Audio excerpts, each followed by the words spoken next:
तो वफ़ाउनि जे बंजर बदन ते सदाईं रुगो पत्थरनि जी बारिश रही आहे। इहा ई अव्हां जी नवाज़श रही आहे। ज़मानो त ज़ख़्मनि खे गुलज़ार चए थो, इहा ई सितमगर जी साज़िश रही आहे। इहा ई अव्हां जी नवाज़श रही आहे। न बादल तरसिया, न बादल तरसिया, न की फूल बरसिया।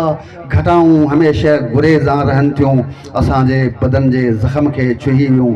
हवाऊं हमेशह परेशान रहनि थियूं। असांजो मुक़द्दर या थर जी वारी जा हर पल उञारी, जा हर पल ॾुखियारी।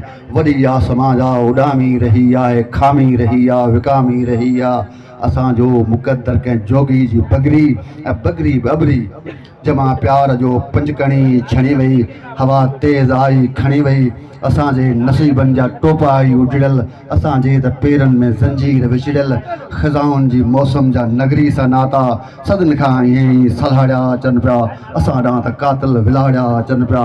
उहा सिंध साॻी, उहो सूर साॻी, उहो दस्ते कातिल मंसूर साॻी, उहो रंद साॻी, उहो पंध साॻी, उहो कात साॻी, उहो कंध साॻी।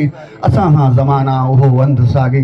जॾहिं कंहिं बि धरती मथे दांह कई आहे, असां त मथे खां मथे बांह कई आहे। उशाकनि जी महफ़िल मां उन पल उथियासीं, असीं तोक ज़ंजीर पाए बि रक़्सां रहियासीं। हुस्न जे हुगान रोकियो असांखे, उन्हनि जी अदाउनि रोकियो असांखे। केॾो बेवफ़ा जो बदन भाकुरनि मां कंहिं कोमल जी बाहुनि रोकियो असांखे। लड़ियासीं त लश्कर सां लड़ंदा रहियासीं, मुआसीं त पंहिंजी मिटी सां मिलियासीं। न ॾेहां डुलियासीं, न राजा रुलियासीं। लहू मां जॾहिं लाल थी वियो बदन आहे, असां खून पंहिंजे जो पातो कफ़न आहे। असांखां पुछे थो वड़े उहो ज़माना।